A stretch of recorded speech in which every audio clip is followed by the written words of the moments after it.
My name is Opal, and I am 67 years old.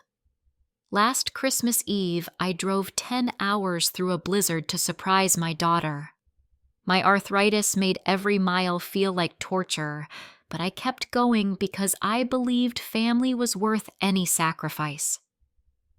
When I finally arrived at her door, frozen and exhausted, I heard laughter from inside. Then I heard words that shattered my heart into a million pieces. I closed that door and walked right back out into the cold. Before I tell you what those words were, let me know where you are watching from tonight. Please hit that like button and subscribe to join our community. And stay with me, because what happened next changed Christmas forever for my family. Let me take you back to the beginning so you understand how I ended up standing outside my daughter's house on the coldest night of the year. I live alone in a small farmhouse in rural Vermont. It is the same house where my husband Harold and I raised our only daughter, Brenda. The walls are thin, the heating system is older than some of my neighbors, and the floorboards creak with every step. But this house holds 40 years of memories, and I cannot imagine living anywhere else. Harold passed away 7 years ago from a heart attack. One morning he was sitting at the kitchen table drinking his coffee, and by noon he was gone. Just like that. The doctors said it was quick, that he probably did not feel much pain. I suppose that was meant to comfort me, but it did not. Quick meant I never got to say goodbye. Quick meant the last words I said to him were about picking up milk from the store. After Harold died, this big old farmhouse felt enormous. Every room echoed with his absence. His chair in the living room, his boots by the back door, his reading glasses on the nightstand. I kept them all exactly where he left them for the first 2 years. Brenda told me it was unhealthy, that I needed to move on. Easy for her to say. She had her husband, her children, her busy life in Connecticut. She did not understand what it meant to lose your partner of 43 years. I worked as a nurse for 35 years at the local hospital. Good, honest work that I was proud of. I retired 10 years ago when my body started giving out. The arthritis came first, settling into my hands and knees, like an unwelcome guest who refused to leave. Then my hips started aching and my back would seize up if I stood too long. The doctors gave me medications, told me to take it easy, suggested I might want to consider assisted living. I refused. As long as I can feed myself and get to the bathroom on my own, I am staying in my home. I have a little vegetable garden out back that I tend in the warmer months. I have a cat named Biscuit who keeps me company, and I have my memories of Harold, which are strongest here in this house where we built our life together. My pension is modest. I get by, but there is not much left over for luxuries. I clip coupons, shop the sales, and keep the thermostat lower than I probably should during winter. Vermont winters are brutal, especially for someone with joints that scream every time the temperature drops. But I manage. I have always managed. Now let me tell you about my daughter, Brenda. Brenda is 42 years old. She was a sweet girl growing up, always helping me in the kitchen, always bringing me dandelions from the yard. She was shy and sensitive, the kind of child who cried when other kids were mean to the new student at school. Harold and I worked hard to give her everything we could. We saved for years to send her to a good college. We drove her to dance lessons and soccer practice and debate tournaments. We cheered at every graduation, every recital, every small victory. When she was 24, Brenda met Douglas at a law firm in Hartford, where she was working as a paralegal. Douglas was a junior partner, ambitious and charming, with slicked back hair and expensive suits. He came from money, the kind of old New England wealth that made our little farmhouse look like a tool shed. Brenda was smitten from the start. They got married 2 years later in a ceremony that cost more than Harold and I made in a year. Douglas's family paid for most of it, and they made sure we knew it. I remember his mother looking at my dress, a simple blue gown I had bought on sale, and asking if I had considered hiring a stylist. Harold squeezed my hand under the table and whispered that I looked beautiful. That was the kind of man he was. After the wedding, things began to change. Brenda and Douglas bought a house in Connecticut, a massive 2-story colonial in a gated community. They had 2 children, Tyler and Madison, who are now 16 and 13. Beautiful kids, smart kids, kids I barely know, because I see them maybe twice a year if I am lucky. The distance between Vermont and Connecticut is not that far. 5 hours by car in good conditions. But the distance between Brenda and me grew wider with each passing year. She stopped calling as often. When I called her, she always seemed distracted, always had somewhere to be. Our conversations became shorter, more superficial. "How is the weather?" "How is your health?" "Okay, Mom. I have to go talk to you later." I told myself she was busy. A big house, 2 kids' social obligations. Her life was different from mine. She moved in circles where people had housekeepers and country club memberships and vacation homes. I understood that she had outgrown our little farmhouse, our simple ways. I did not hold it against her. I just missed her. Harold used to say that children are like arrows. You aim them as best you can, then you have to let them fly. He said our job was done once Brenda was grown, that we should be proud of the woman she became. I tried to see it that way, but sometimes late at night when the house was quiet and Biscuit was asleep on Harold's pillow, I wondered if I had done something wrong, if somewhere along the way I had failed as a mother. The last time I saw Brenda in person was 14 months ago at Tyler's 15th birthday party. Douglas rented out a restaurant in Hartford, one of those places where the portions are tiny and the prices are enormous. I felt out of place from the moment I walked in. All the other guests were Douglas's colleagues and their perfectly polished wives. They talked about stock portfolios and European vacations and private school applications.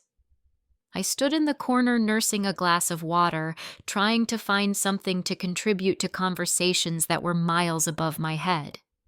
Brenda barely spoke to me that night. She was too busy making sure everything was perfect, greeting guests, posing for photos. When I tried to give Tyler his birthday present, a gift card to his favorite video game store that I had saved for months to afford, he glanced at it and said thanks without looking up from his phone.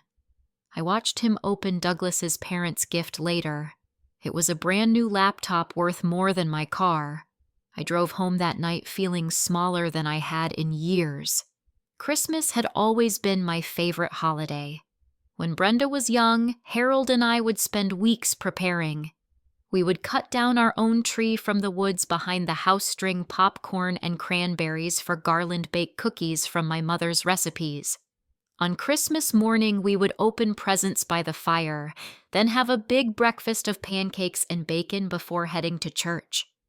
It was simple, it was modest, but it was ours. After Harold died, Christmas became the loneliest time of year. I would put up a small tree, make a ham for one, and watch old movies until I fell asleep in my chair. I always hoped Brenda would invite me to spend the holiday with her family, but the invitation never came. Last year, I called her in early December to ask if I could visit. She said they were hosting Douglas's partners and their families, that the house would be too crowded, that maybe we could do something in January instead. January came and went without a visit. This year, I decided I was done waiting to be invited. I was 67 years old. My health was not getting better. Who knew how many Christmases I had left? I wanted to see my grandchildren open their presents. I wanted to sit at the table with my daughter and her family. I wanted to feel like I belonged somewhere on the most important day of the year. So in early December, I swallowed my pride and called Brenda. I told her I wanted to come for Christmas, that I would drive down on Christmas Eve and stay through the 26th. There was a long pause on the other end of the line. I could hear her breathing, could almost hear her mind working through excuses. Finally, she said, "Okay." Her voice was flat, unenthusiastic. but she said okay. I chose to hear only the word and not the tone behind it. My daughter had agreed to let me spend Christmas with her. That was all that mattered. I hung up the phone with a smile on my face, already planning what I would bring. The weeks leading up to Christmas were the happiest I had felt in years. I had a purpose, a goal, something to look forward to.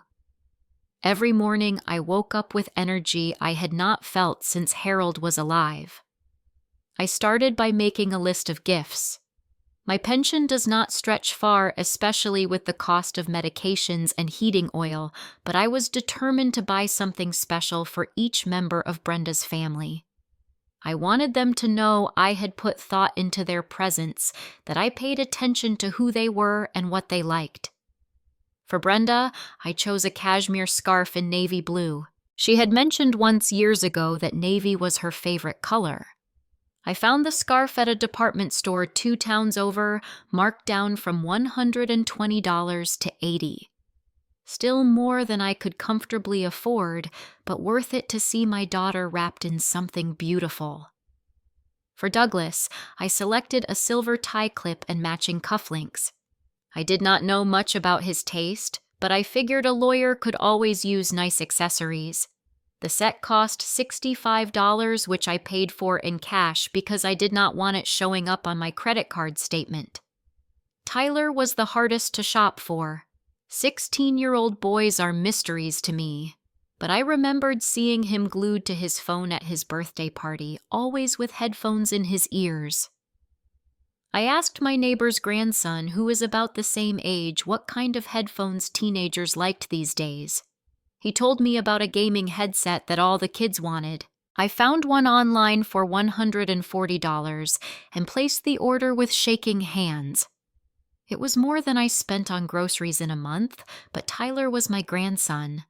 For Madison, I bought a makeup palette and a small crossbody purse. 13-year-old girls are into fashion and beauty, or so I assumed.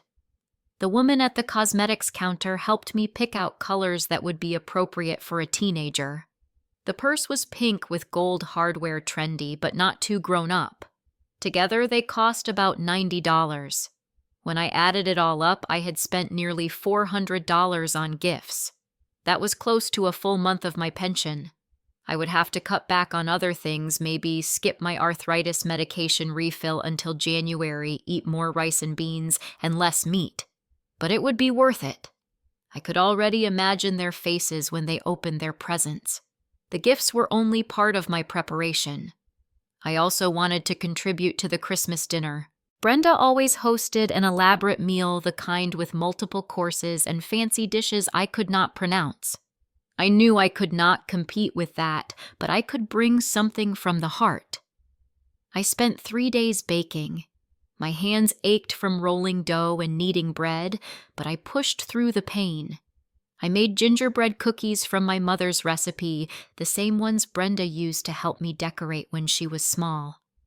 I made an apple pie from scratch with apples from the orchard down the road, and a lattice crust that took me 4 attempts to get right. I made a glazed ham, Harold's favorite, marinated for 2 days in brown sugar and pineapple juice. I packed everything carefully in insulated containers and cooler bags. The cookies went in tins with wax paper between the layers so they would not break. The pie was cushioned with towels to keep it from sliding. The ham was wrapped in foil and placed in a roasting pan that I secured with bungee cords in my trunk. As I worked in my kitchen, Biscuit watched me from his spot on the counter. He is an old orange tabby, 18 years old now, with a torn ear and a crooked tail from some adventure before I adopted him. Harold found him behind the barn one winter, half frozen and starving. We nursed him back to health, and he has been my constant companion ever since. I talked to Biscuit as I baked, telling him about my plans, about how excited I was to see Brenda and the kids. He just blinked his golden eyes and purred.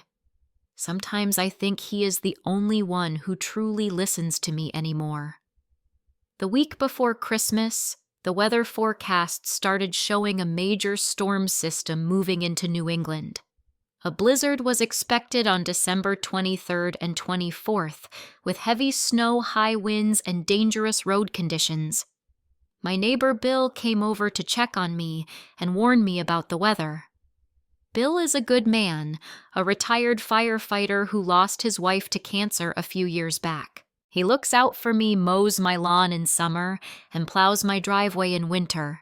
He refuses to take any money for it, says neighbors help neighbors. "Mrs. Opal," he said, standing in my doorway with snow already dusting his shoulders. "You are not thinking of driving to Connecticut in this weather, are you?" I told him I had no choice. My daughter was expecting me on Christmas Eve. He shook his head. "The roads are going to be terrible. Black ice, poor visibility, accidents everywhere. A woman your age with your condition should not be driving in a blizzard."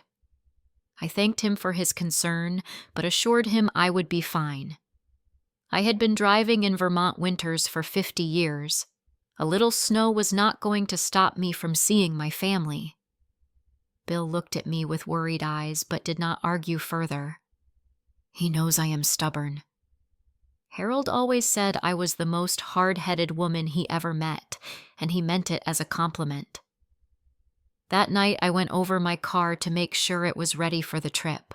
My Honda Accord is 12 years old with more than 150,000 miles on it, but it runs well and has never let me down. I checked the oil, the antifreeze, the windshield wiper fluid. I made sure the tires had enough tread and bought a set of chains just in case. I packed an emergency kit with blankets, flares, bottled water, and granola bars. The night before I left, I could barely sleep. I lay in bed staring at the ceiling, running through my checklist, imagining the reunion with my daughter. I pictured Brenda opening the door with a smile, pulling me into a hug, telling me how glad she was I came.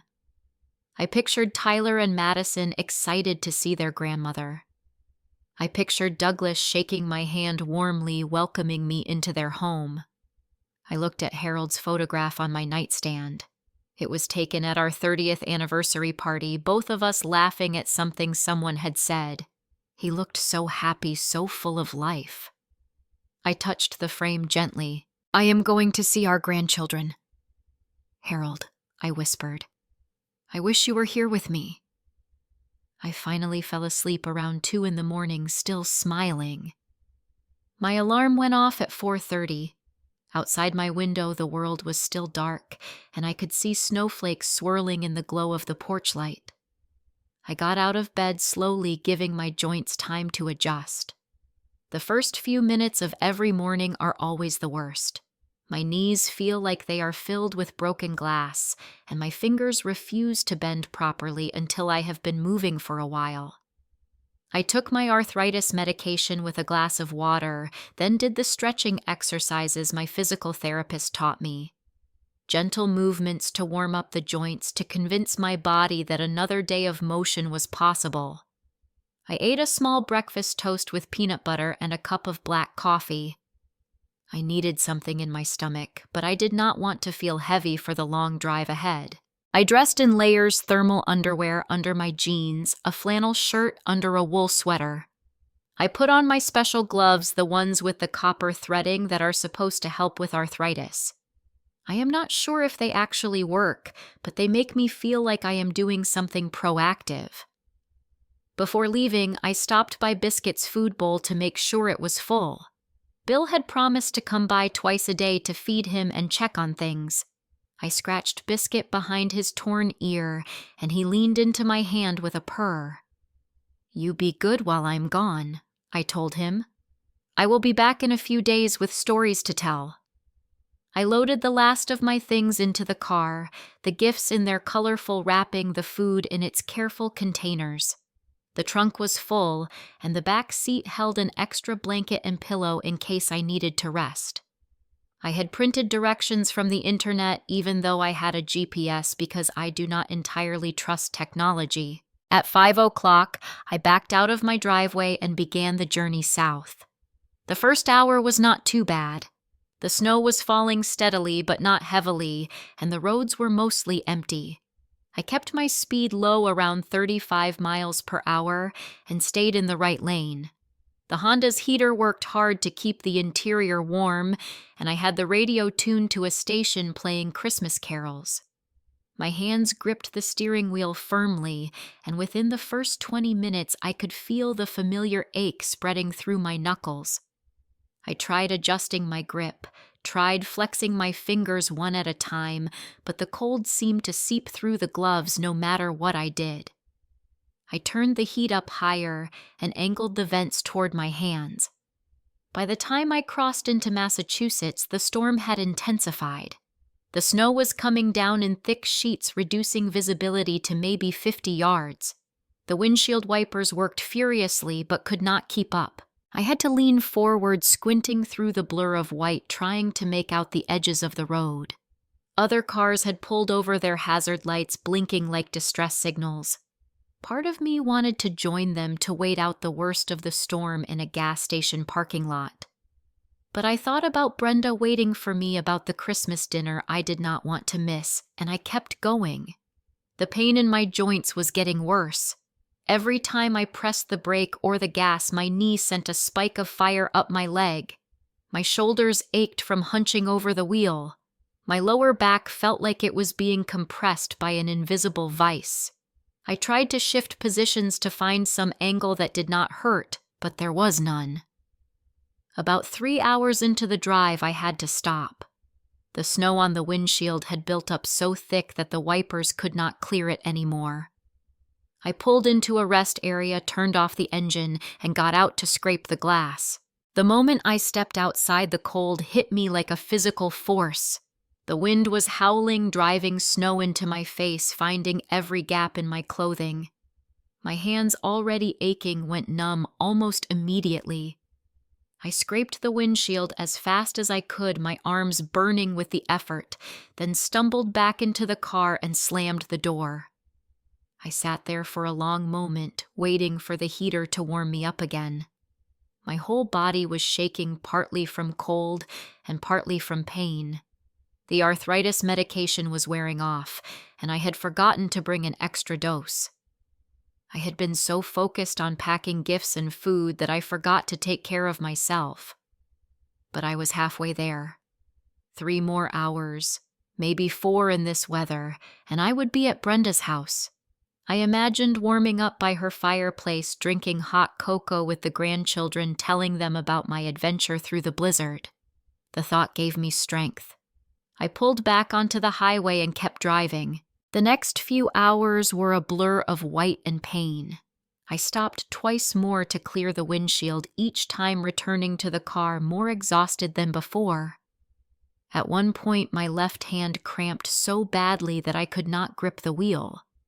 I had to drive with just my right hand for nearly 20 minutes, steering through the storm one-armed while tears of pain ran down my cheeks.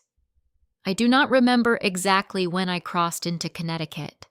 The state lines all looked the same, covered in snow, marked by signs I could barely read through the flurries, but my GPS told me I was getting close, and that knowledge pushed me forward. By 2 in the afternoon, I had been driving for 9 hours. My body felt like it had been beaten with hammers. Every joint screamed, every muscle ached. I had not eaten since breakfast, had not used the restroom, had barely moved except to operate the car. I was running on pure determination on the image of my daughter's face when she saw I had made it through the storm. The GPS announced that I was 15 minutes from my destination. I nearly cried with relief. The last stretch of road wound through Brenda's neighborhood, a picture-perfect suburban area with large houses set back from the street. The snow had slowed, though it was still falling lightly. Christmas decorations sparkled on every lawn, inflatable Santas, and strings of lights and wooden reindeer. It looked like a postcard, like a movie set. Brenda's house was at the end of a cul-de-sac. 2 stories of red brick and white trim, with a 3-car garage and a circular driveway. Every window glowed with warm light, and I could see a massive Christmas tree through the front bay window. There were 6 or 7 cars parked outside, more guests than I had expected. I pulled into a spot at the edge of the driveway and turned off the engine. For a moment, I just sat there. My hands were still gripping the wheel, and I had to consciously command them to let go. My fingers uncurled slowly, painfully, like rusty hinges being forced open. I looked at my palms and saw they were red and swollen, the joints puffy and inflamed. 10 hours. I had driven 10 hours through a blizzard with arthritis that made every moment agony, but I had made it. I was here. I took a deep breath, gathered my strength, and opened the car door. The cold air hit me again, but it did not feel as brutal now. Maybe I was too numb to care. I walked around to the trunk and retrieved the bag of gifts. They were heavy, but I managed to carry them by looping the handles over my forearm. The food would have to wait for a second trip. I made my way toward the front door, my feet crunching through the fresh snow. Through the windows, I could see people moving around inside. I could hear music, laughter, the sounds of a party in full swing. I reached the front steps and climbed them carefully, gripping the railing with my free hand. The door was decorated with a wreath of evergreen and red berries. Very festive. Very Brenda.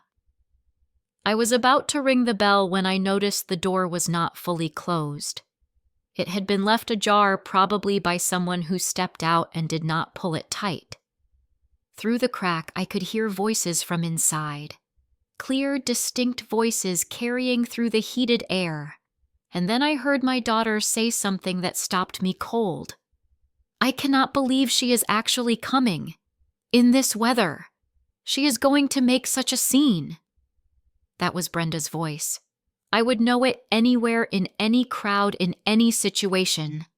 The voice of the little girl I had rocked to sleep, had comforted through nightmares, had cheered at every school play.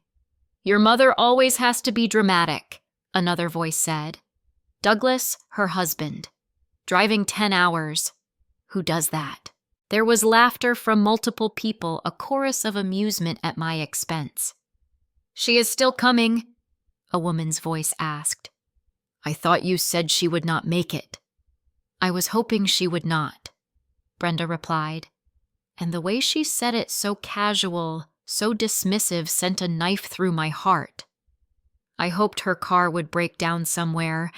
Then I could just say, "Oh well, Mom, maybe next year." More laughter.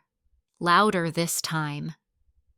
"Can you imagine," Douglas said, "an old lady with arthritis driving through a blizzard? She is crazy." "And the gifts she brings," Brenda continued, "always so cheap and embarrassing. Last year she gave the kids homemade cookies." Madison threw them away. I heard my granddaughter's voice, then high and clear. They tasted like cardboard. Another wave of laughter. I stood frozen on the doorstep, the bag of carefully chosen gifts hanging from my arm. The cashmere scarf I had saved for, the gaming headset I could not afford, the apple pie I had baked with aching hands. All of it suddenly felt worthless. I had driven 10 hours through a blizzard. I had ignored my doctor's warnings, pushed through pain that brought tears to my eyes, risked my safety on icy roads. And my daughter, my only child, had been hoping I would not make it, had been wishing for my car to break down, had been laughing at me with her friends and family.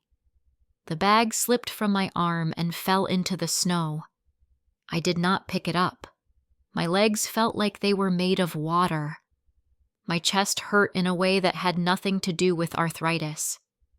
I reached out and grabbed the door handle, not to push it open, but to steady myself. The metal was cold against my swollen fingers. I thought about barging in. I thought about confronting them all, about demanding to know how they could say such things about the woman who had given Brenda life, who had sacrificed everything for her happiness. I thought about the satisfaction of seeing their faces when they realized I had heard every word. But then I imagined what would happen next. The awkward apologies, the hasty explanations, the ruined holiday for everyone. Brenda would be embarrassed, and she would blame me for making a scene. Douglas would be icy and condescending. The kids would avoid me uncomfortable around the grandmother who had caused drama on Christmas. And I would have to sit at their table, eat their food, pretend everything was fine while knowing exactly what they thought of me. No, I could not do that. I would not do that. Very quietly, very carefully, I pulled the door closed until it clicked. Then I turned around, walked back down the steps, and retrieved my bag of gifts from where it had fallen. The wrapping paper was wet, the bows crushed. It did not matter anymore. I walked back to my car, loaded the bag into the trunk, and got behind the wheel. My hands were shaking, but not from the cold. Tears streamed down my face, hot against my frozen cheeks. I started the engine and drove away from my daughter's house. I did not know where I was going. I just knew I could not stay there, could not be anywhere near that place. The roads were dark now, the snow still falling gently, and I drove on autopilot, barely seeing what was in front of me. My mind kept replaying those words over and over. I hoped her car would break down. Always so cheap and embarrassing. Madison threw them away. After about 20 minutes, I realized I needed to stop. I was in no condition to drive emotionally or physically. The pain in my joints had flared up again, intensified by the stress and the crying. My vision was blurry with tears. I was going to get into an accident if I did not pull over. I saw a sign for a diner up ahead. Rosie's Diner, it said in faded letters lit by a flickering neon light. There was a small parking lot with half a dozen cars, and through the windows I could see people inside. It looked warm. It looked safe. I pulled in and parked. For a long moment, I just sat there, letting the heater blow on my face, trying to compose myself. My reflection in the rearview mirror was a mess. Red eyes, tear-streaked cheeks, hair disheveled from hours in a car. I looked like a woman who had lost everything. Maybe I had. I wiped my face with my sleeve, took a deep breath, and got out of the car. The bell above the door jingled as I walked into Rosie's Diner. The warmth hit me immediately, a welcome embrace after the cold outside. The place was small but cozy, with red vinyl booths along the walls and a counter with stools in the center. Christmas decorations hung from every surface, strings of lights and paper snowflakes, and a small artificial tree in the corner. A young woman with red hair looked up from behind the counter. She was maybe 25 with freckles and a warm smile. Her name tag said Jenna. "Merry Christmas," she called out. "Come on in, honey. You look frozen." I nodded, but could not find words to respond. I walked slowly toward an empty booth near the fireplace, my joints protesting every step. The heat from the fire felt like heaven. Jenna followed me with a pot of coffee. She set a mug in front of me and filled it without asking. On the house, she said, "No one should pay for coffee on Christmas." "Thank you." My voice came out rough, barely above a whisper. She looked at me with concern, but did not pry. "Are you okay, hun? Do you need anything else?" I shook my head and wrapped my hands around the warm mug. The heat seeped into my fingers, easing some of the stiffness. Jenna retreated to the counter, but I could feel her glancing at me from time to time. The other customers were sparse. An elderly couple in a booth by the window sharing a piece of pie, a man in a plaid shirt reading a newspaper at the counter, and now me, sitting alone by the fire trying not to fall apart. A few minutes later, an older woman emerged from the kitchen. She had silver hair pulled back in a bun and an apron covered in flour stains. Her face was weathered but kind, with deep lines around her eyes from years of smiling. She walked over to my booth with a confidence that suggested she owned the place. "You drove through that storm," she said. "It was not a question." I nodded. She slid into the seat across from me uninvited, but not unwelcome. "My name is Rosie. This is my place. And you, honey, look like you have had a day." Something about her directness, her warmth broke through the walls I had been trying to maintain. I felt tears prick at my eyes again. "I did not mean to impose," I said. "I just needed to stop for a bit." Rosie reached across the table and patted my hand. "You are not imposing. That is what diners are for. A place to rest, to eat, to be around people when you need them." We sat in silence for a moment. Then the man from the counter got up and walked over. He was tall, in his early 70s, with a weathered face and kind eyes behind wire-rimmed glasses. He stopped beside our booth. "Mind if I sit?" he asked. "I hate eating alone on Christmas." Rosie gestured to the space beside her. "This is George. He has been coming here for 15 years. "George, this is—" I realized she did not know my name. "Opal," I supplied. "My name is Opal." "Nice to meet you, Opal," George said as he sat down. "Though I wish it were under better circumstances. You look like you have been through something." I did not plan to tell them. I had no intention of spilling my pain to strangers in a roadside diner. But there was something about the warmth of the fire, the kindness in their eyes, the simple humanity of this place that loosened my tongue. "I drove 10 hours to see my daughter," I said, "all the way from Vermont. In the blizzard." Rosie's eyes widened. With this weather, that must have taken incredible determination. "I wanted to spend Christmas with her family." I paused, feeling my throat tighten. "I arrived at her house about an hour ago. I was standing at the door about to ring the bell when I heard them talking inside." George leaned forward. "What did you hear?" I repeated the words, each one cutting like a fresh wound. The hope that my car would break down. The mockery of my gifts. My granddaughter saying my cookies tasted like cardboard. When I finished, there was a heavy silence. Rosie's hand was still on mine, and I realized she was squeezing it gently. Jenna had come closer and was standing at the edge of the booth, her eyes glistening. "That is no way to treat a mother," George said quietly. His voice was thick with something that might have been anger, might have been sorrow.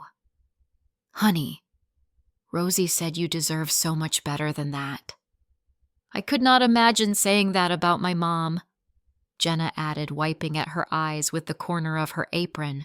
I looked at these 3 strangers who had shown me more warmth in 10 minutes than my own daughter had shown me in years. And finally I let myself cry. Not quiet tears, but deep racking sobs that shook my whole body.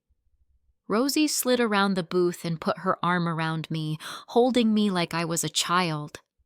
Jenna brought over a stack of napkins. George just sat there, a steady presence bearing witness to my grief. When the sobs finally subsided, I felt empty but lighter, like some of the poison had been drained out. "I am sorry," I said, embarrassed by my outburst.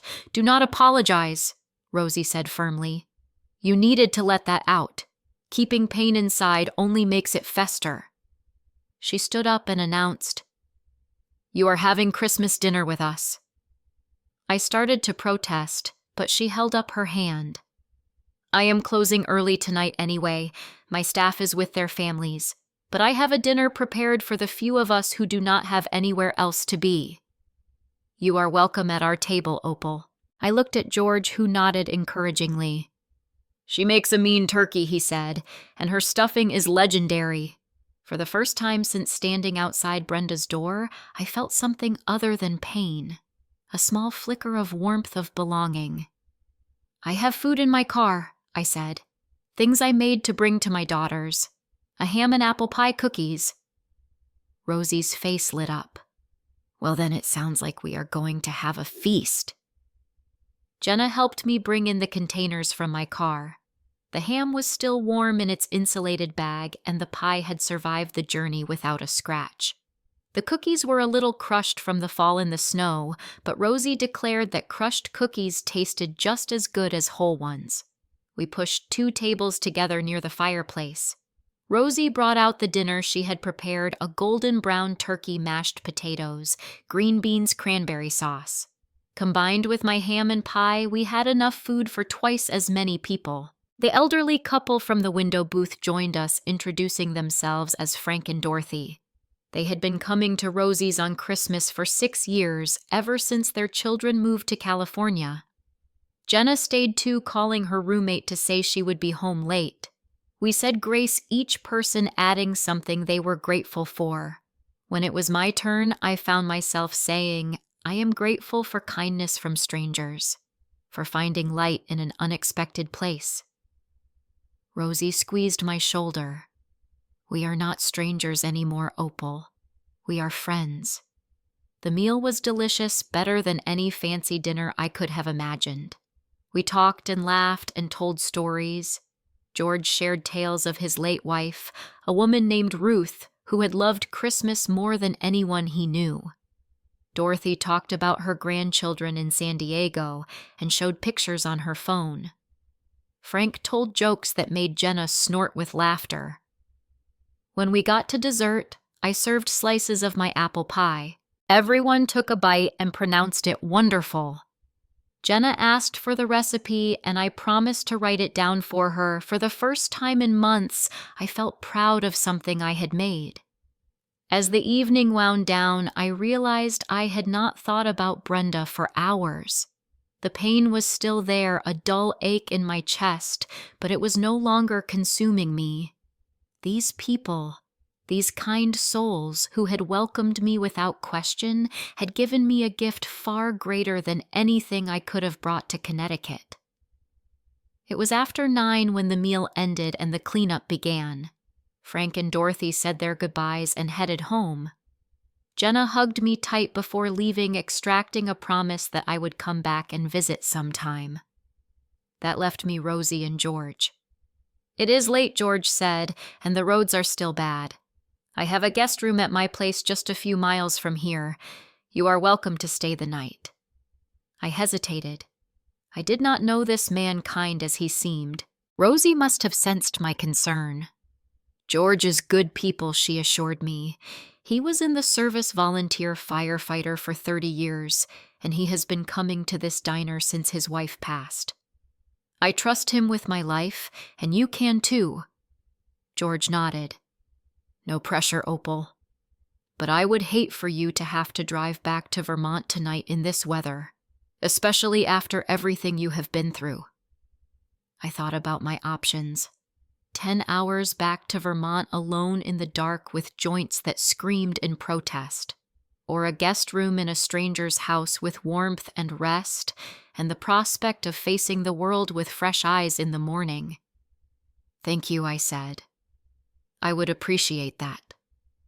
George smiled, and for a moment he looked younger, less weighed down by whatever sorrows he carried. Let me help you with your things. We packed up the leftover food and loaded it into my car. Rosie gave me a long hug at the door and made me promise to call her once I got home safely. Then George led the way to his house, driving slowly so I could follow in the snow. His home was a modest split level in a quiet neighborhood. Inside it was clean and simply decorated with photographs of a smiling woman on nearly every surface. That is Ruth, he said, noticing my gaze. She passed 4 years ago. Cancer. I am sorry.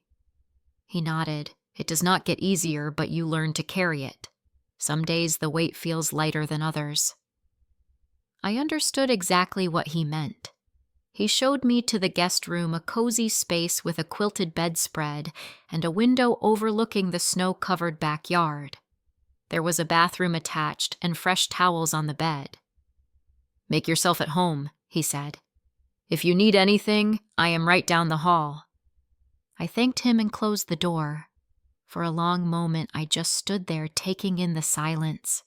Then I sat on the bed and let out a breath I did not know I had been holding. What a day. What an impossible, heartbreaking, unexpectedly beautiful day. I changed into the nightgown I had packed, washed my face, and climbed into bed. The sheets were soft, the mattress comfortable, the room warm. For the first time in hours, my joints stopped aching quite so badly. I fell asleep within minutes, more exhausted than I had realized. I woke the next morning to sunlight streaming through the window and the smell of coffee brewing. For a disoriented moment, I did not know where I was. Then the memories flooded back. The drive, the overheard conversation, the diner, George. I got up slowly, my joints stiff from the previous day's exertions. The guest room had a small mirror, and I examined my reflection critically. I looked tired, older than my 67 years, but something in my eyes had changed. There was a steadiness there that had not been present yesterday. I dressed and made my way to the kitchen where George was making breakfast. Pancakes, bacon, fresh fruit. He looked up with a smile. Merry Christmas, Opal. It was Christmas morning. I had completely forgotten. Merry Christmas, I replied, sliding into a seat at the kitchen table. You did not have to go to all this trouble. It is no trouble. I usually eat alone on Christmas. It is nice to have company for once. We ate together, talking easily about nothing in particular. George told me about his career as a firefighter, about the house he and Ruth had bought when they were newlyweds, about his 2 sons who lived on opposite coasts and rarely called. I told him about Harold, about the farmhouse in Vermont, about Biscuit the cat. It was comfortable, I realized. Being with this man I had only met yesterday. There was no pretense, no expectation, just 2 lonely people sharing a meal and finding solace in each other's company. After breakfast, my phone rang. I looked at the screen and felt my stomach drop. Brenda. I stared at the phone for a long moment. George watched me silently. I answered. Mom, where are you? Brenda's voice was irritated, not worried. You said you would be here. We waited all evening. I took a deep breath. I came, Brenda. I was at your door yesterday afternoon. What do you mean? We did not see you. No, you did not. But I heard you. I heard everything. There was a pause on the other end. A long, heavy pause. What did you hear? Her voice had changed, become cautious. I told her. Every word. The hope that my car would break down.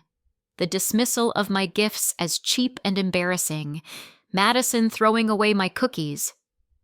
When I finished, Brenda started talking fast. Mom, you misunderstood. We were just joking. You know how it is, people say things they do not mean. Were you joking, Brenda? Because I did not hear anyone defending me. I heard you laughing with everyone else. Mom, I am sorry. I did not mean it. Something inside me, some dam that had been holding back years of disappointment, finally broke. Brenda. I drove 10 hours in a blizzard. With arthritis so bad I could barely hold the steering wheel. I used my pension to buy gifts I could not afford. I spent 3 days baking cookies and pies because I wanted to contribute something from the heart. And you, my only daughter, were hoping my car would break down so you would not have to deal with me. Silence on the other end. I continued. I have spent years making excuses for you, telling myself you were busy, that you had your own life, that I should not expect too much. But there is no excuse for cruelty, Brenda. And what I heard through that door was cruel. Mom, please. Brenda was crying now. I am sorry. I am so sorry. Please come back. We can start over. I looked at George, who was sitting quietly, giving me space. I thought about what Rosie had said about love not meaning you have to let people hurt you. Not today, Brenda. Maybe not for a while. What does that mean? Her voice rose in panic. It means I need time. Time to think about what kind of relationship I want with you going forward. Time to decide if I can trust you again. Mom, you cannot just—" She was sobbing now. "I am your daughter. Yes, you are. And I love you.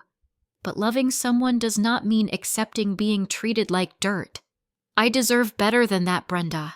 And I am finally starting to believe it." I ended the call before she could respond. My hands were shaking as I put the phone down. George poured me a fresh cup of coffee without saying anything. I wrapped my fingers around the mug and let the warmth steady me. "That was brave," he said finally. It did not feel brave. It felt terrifying. That is usually how bravery feels. His smile was gentle.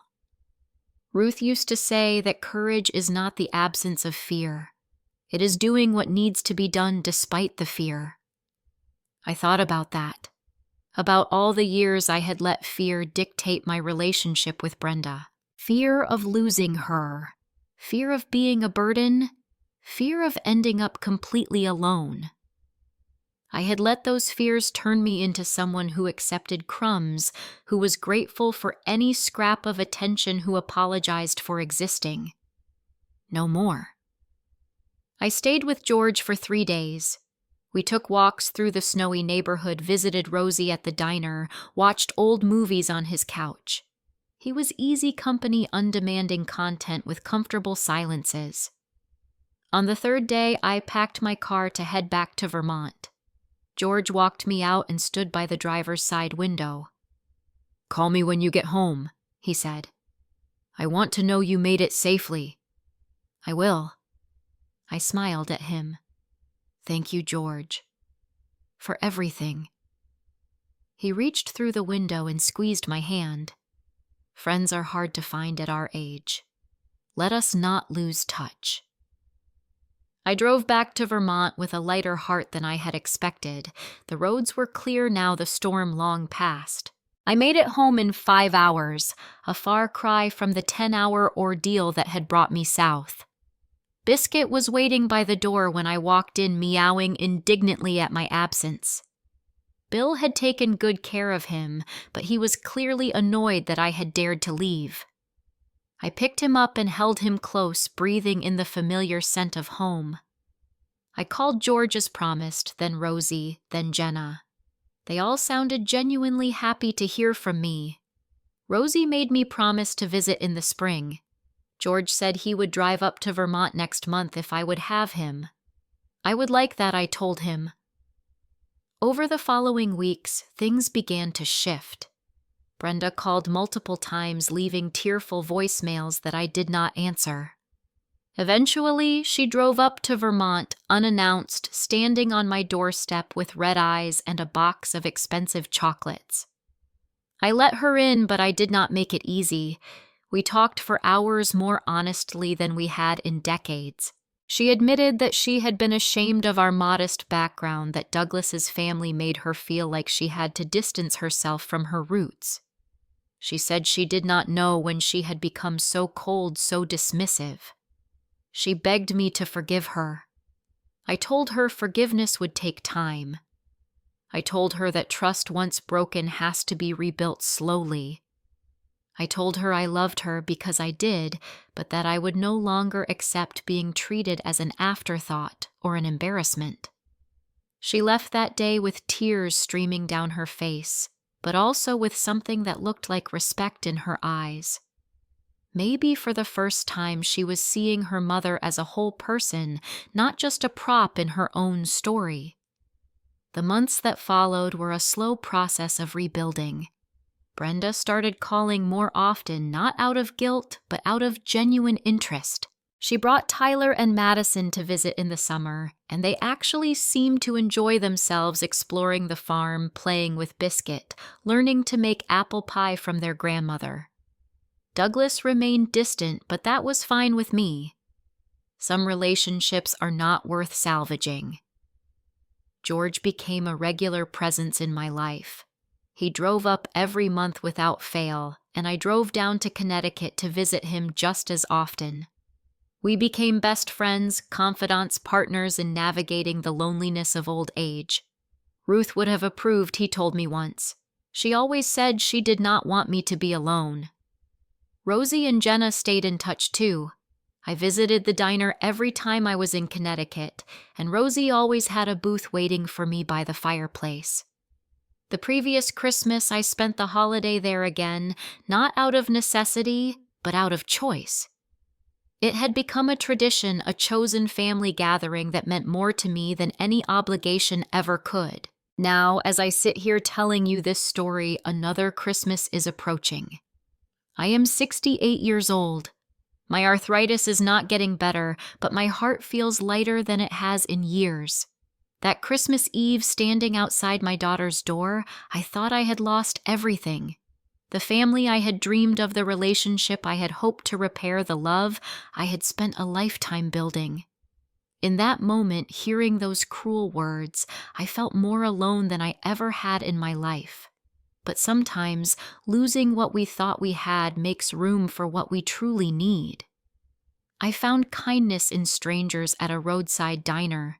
I found friendship with a man who understood the weight of loneliness. I found dignity in finally standing up for myself after years of accepting less than I deserved. And I found something I had lost along the way, buried under decades of people-pleasing and self-sacrifice. I found my own voice. If you are watching this feeling invisible to your own family, feeling like your love is taken for granted, I want you to know something. You matter. Your feelings matter. Your needs matter. And you do not have to accept crumbs from people who should be giving you the whole feast. It is not selfish to want respect. It is not dramatic to have boundaries. And it is not too late, no matter how old you are, to start treating yourself with the love you so freely give to others. That Christmas, I closed a door. But it was not the door to my daughter's house. It was the door on a version of myself who accepted less than she deserved. And I have never looked back. So let me ask you this. Have you ever felt unappreciated by the people who should love you most? Have you ever wondered if you deserve better than what you are getting? Have you ever been afraid to speak up for yourself because you did not want to cause trouble? I would love to hear your story. Please leave a comment below and tell me about your experience. Let us create a community of people who support each other, who remind each other that we are worthy of love and respect. And if this story touched your heart, please hit that like button. Subscribe to this channel so you do not miss future stories. And share this video with someone who might need to hear it today. You never know whose life you might change by passing along a message of hope. Thank you for listening to me, for spending this time together. I am grateful for each and every one of you. Whatever your circumstances this holiday season, I wish you warmth, I wish you peace, and I wish you the courage to close the doors that need closing so that better ones can open. Take care of yourselves. You are worth it.